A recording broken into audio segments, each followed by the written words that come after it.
بسم اللہ الرحمن الرحیم۔ اللہ کے نام سے شروع جو بڑا مہربان نہایت رحم والا۔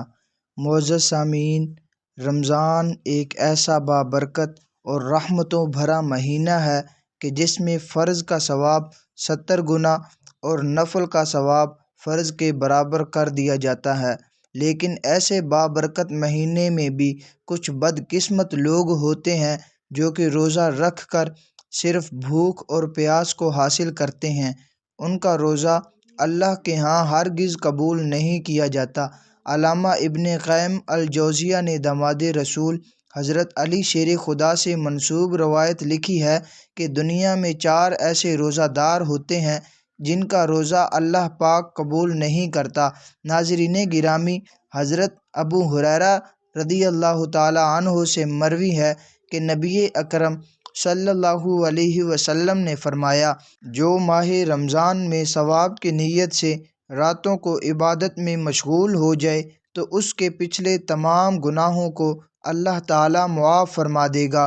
یہاں ثواب کی امید رکھنے کا مطلب یہ ہے کہ عبادت صرف اور صرف اللہ تعالیٰ کی رضا کو حاصل کرنے کے لیے کی جائے۔ یہ عبادت شہرت حاصل کرنے کے لیے لوگوں کے سامنے دکھاوا نہیں ہونا چاہیے۔ قرآن پاک کو اللہ تعالیٰ نے رمضان میں نازل فرمایا ہے، اسی لیے مسلمان رمضان میں قرآن پاک کی زیادہ سے زیادہ تلاوت کرتے ہیں۔ نبی اکرم صلی اللہ علیہ وسلم ساری رات اللہ تعالیٰ کی عبادت میں گزار دیا کرتے تھے، جس کی گواہی قرآن پاک دیتا ہے۔ اللہ تعالیٰ قرآن پاک کی سورہ مزمل میں فرماتا ہے، اے چادر اوڑھنے والے نبی، رات میں تھوڑا قیام کریں، آدھی رات یا اس سے کچھ کم یا اس سے کچھ زیادہ۔ قرآن کو ٹھہر ٹھہر کر پڑھیں۔ روزہ گناہوں کو بڑی تیزی کے ساتھ ختم کرتا ہے۔ یہ سب سے اہم بدنی عبادات میں شمار کیا جاتا ہے۔ روزہ رکھنے سے نہ صرف مسلمانوں کے گناہوں کو معاف فرما دیا جاتا ہے بلکہ روزہ آئندہ گناہوں سے باز رہنے کے لیے ایک بہترین تربیت ہے۔ عبادتوں میں سے روزے کو ایک اہم مقام اور رتبہ دیا گیا ہے، لیکن کچھ ایسے مسلمان بھی ہیں جن کے روزے اللہ تعالیٰ قبول نہیں کرے گا۔ حضرت علی رضی اللہ تعالیٰ عنہ سے کسی نے دریافت کیا، اے علی، کیا کوئی ایسے مسلمان بھی ہیں جس کے روزے قبول نہیں کیے جائیں گے؟ حضرت علی رضی اللہ تعالیٰ عنہ نے فرمایا، جی ہاں، ایسے 4 طرح کے مسلمان ہیں جن کے روزے قبول نہیں ہوں گے۔ ایسے لوگوں کا روزہ رکھ کر سارا دن بھوک اور پیاس کو برداشت کرنے کا کوئی فائدہ نہیں ہے۔ روزے قیامت ایسے 4 لوگوں کے روزے ان کے منہ پر مارے جائیں گے۔ پوچھا گیا، اے علی، وہ کون سے 4 لوگ ہیں؟ حضرت علی رضی اللہ تعالیٰ عنہ نے فرمایا، نمبر 1، اپنے شوہر کی نافرمان بیوی کا روزہ کبھی بھی قبول نہیں ہوتا جب تک وہ سچے دل کے ساتھ توبہ نہ کر لے۔ پیارے دوستو، حضرت علی رضی اللہ تعالیٰ عنہ کو اللہ تعالیٰ نے بے شمار علم کے ساتھ نوازا ہے۔ یہی وجہ ہے کہ رسول اکرم صلی اللہ علیہ وسلم نے فرمایا ہے کہ میں علم کا شہر ہوں اور اس کا دروازہ علی ہے۔ چنانچہ حضرت علی رضی اللہ تعالیٰ عنہ نے فرمایا کہ جس عورت کا خاوند اس سے ناراض ہو تو اس عورت کا روزہ قبول نہیں ہوگا۔ سارا دن بھوک اور پیاس کے علاوہ اس کو کچھ حاصل نہیں ہوگا۔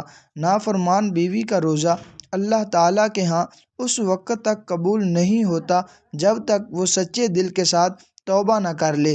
قرآن پاک کی سورہ روم آیت نمبر 21 میں اللہ تعالیٰ یوں فرماتا ہے کہ اس کی نشانیوں میں سے ہے کہ تمہاری ہی جنس سے بیویاں پیدا کی گئیں تاکہ تم آرام پاؤ، اور اس نے تمہارے درمیان محبت اور ہمدردی قائم کر دی۔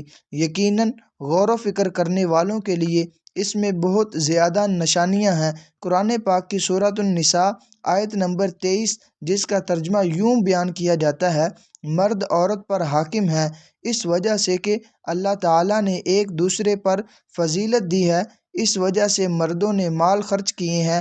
نیک فرما بردار عورتیں خاوند کی غیر موجودگی میں حفاظت الہی نگہداشت رکھنے والیاں ہیں، اور جن عورتوں کی نافرمانی اور بد دماغی کا تم کو خوف ہو انہیں نصیحت کرو اور ان کو الگ بستر پر چھوڑ دو۔ اگر وہ باز نہ آئیں تو پھر ان کو مار کی سزا دو۔ اگر وہ تابع داری کریں تو ان پر راستہ تلاش نہ کرو۔ بے شک اللہ تعالیٰ بڑی بلندی اور بھلائی والا ہے۔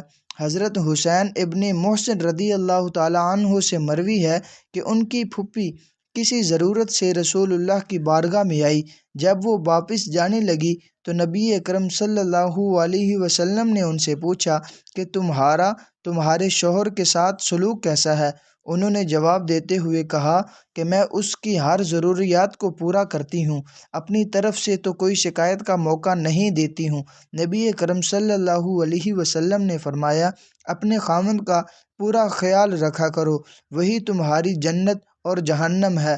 اگر اس کے ساتھ اچھا سلوک کرو گی تو جنت میں جاؤ گی، اگر اس کے ساتھ بد سلوکی کرو گی تو جہنم میں جاؤ گی۔ نبی اکرم صلی اللہ علیہ وسلم کا فرمان ہے کہ جو عورت پانچوں نمازوں کی پابندی کرتی ہو، رمضان کے سارے روزے رکھتی ہو، اپنے شوہر کی خواہش کے مطابق رہتے ہوئے زندگی بسر کرے تو اللہ تعالیٰ کی طرف سے ایسی عورت کو کھلی اجازت ہوگی کہ وہ جنت کے جس دروازے سے چاہے جنت میں داخل ہو سکتی ہے۔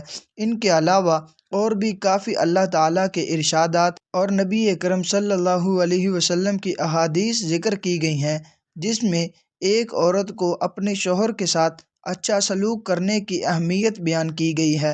نمبر 2، حضرت علی رضی اللہ تعالیٰ عنہ نے فرمایا کہ نافرمان اولاد کا بھی روزہ قبول نہیں ہوتا۔ حضرت ابی بن مالک رضی اللہ تعالیٰ عنہ سے مروی ہے کہ رسول اکرم صلی اللہ علیہ وسلم نے فرمایا کہ جس بندے نے اپنے والدین میں سے کسی ایک کو اپنی زندگی میں پایا ہو، اس کے باوجود بھی وہ جہنم میں چلا جائے تو اللہ تعالیٰ نے نافرمان اولاد کو اپنی رحمت و برکات سے بہت دور کر دیا۔ نبی اکرم صلی اللہ علیہ وسلم کا فرمان ہے کہ اولاد کے لیے جنت حاصل کرنے کا بہترین ذریعہ ہے کہ وہ اپنے والدین کو خوش کر لیں، تو اللہ تعالیٰ اس کے اجر کے بدلے اس کی فرما بردار اولاد کو جنت عطا کر دے گا۔ اولاد اپنے ماں باپ کی خدمت کرے تو اللہ تعالیٰ کو راضی کر سکتی ہے۔ مومن کو اللہ تعالیٰ نے والدین کا ادب و احترام کرنے کا پابند بنایا گیا ہے۔ جب والدین بڑھاپے کو پہنچ جائیں تو اس کی ہر جسمانی اور اخلاقی ضروریات کا خیال رکھے۔ دنیا میں اللہ تعالیٰ کی ذات کے بعد سب سے زیادہ احسان ماں باپ کا ہوتا ہے، اسی لیے فرمایا گیا ہے جو بندہ والدین کا نافرمان ہے اس کا روزہ قبول نہیں کیا جائے گا۔ نمبر 3، وہ غلام جو اپنے مالک کو چھوڑ کر بھاگ گیا ہو، جب تک وہ غلام اپنے مالک کے پاس نہیں آ جاتا تب تک اللہ تعالیٰ اس غلام کے روزے کو قبول نہیں کرتا۔ نمبر 4، حضرت علی رضی اللہ تعالیٰ عنہ کا فرمان ہے کہ جو بندہ اپنے امام کی اطاعت نہیں کرتا، اس کا نافرمان ہے تو اس کا روزہ بھی قابل قبول نہیں ہے۔ حضرت ابو ہریرہ رضی اللہ تعالیٰ عنہ سے مروی ہے کہ رسول اکرم صلی اللہ علیہ وسلم کا فرمان ہے، جس نے میری اطاعت کی اس نے اللہ کی اطاعت کی، اور جس نے میری نافرمانی کی اس نے اللہ کی نافرمانی کی۔ قرآن پاک کی سورۃ النساء آیت نمبر 59 میں اللہ تعالیٰ کا ارشاد گرامی ہے، رسول اکرم صلی اللہ علیہ وسلم کی اطاعت کے بعد امام وقت کی اطاعت کے بارے میں یوں حکم ہے کہ اے ایمان والو، حکم مانو اللہ تعالیٰ کا اور حکم مانو رسول اکرم کا اور ان کا جو تم پر حکومت کرنے والے ہیں۔ قرآن مجید اور حدیث محمدی میں ہے کہ رسول اکرم صلی اللہ علیہ وسلم کی اطاعت کے بعد تم پر امام یعنی امیر جو حکومت کر رہا ہے اس کی اطاعت کرنا تم پر لازمی قرار دی گئی ہے۔ حدیث مبارکہ کے آخری حصے میں یوں فرمایا گیا ہے، جس نے اپنے امیر کی اطاعت کی اس نے رسول کی اطاعت کی، جس نے اپنے امیر کی نافرمانی کی اس نے میری نافرمانی کی۔ پیارے دوستو، اللہ تعالیٰ نے ہم پر رمضان کا مبارک مہینہ اسی لیے نازل فرمایا ہے کہ ہم نیک کام کر کے دوسرے مہینوں کی نسبت لاکھوں درجے زیادہ نیکیاں حاصل کر کے اپنی بخشش کے حقدار بن سکیں۔ پیارے بھائی، ہم کو اپنے آپ پر غور کرنی چاہیے، ہم میں سے کسی میں یہ 4 باتیں تو نہیں پائی جاتی؟ اگر ہم میں کوئی ایک بھی بات موجود ہے تو ہم کو چاہیے کہ فوراً اللہ تعالیٰ سے سچے دل سے توبہ کریں، تاکہ اللہ تعالیٰ کے ہاں ہمارا بھی روزہ قابل قبول ہو جائے۔ اللہ تعالیٰ سے دعا ہے کہ اللہ تعالیٰ ہم کو ان 4 برائیوں سے بچنے کی توفیق عطا فرمائے۔ مزید اسلامک ویڈیوز کے لیے ہمارے چینل کو فالو کریں اور نوٹیفیکیشن کو آن کریں تاکہ ہماری ہر نیو ویڈیو اب تک بآسانی پہنچ سکے۔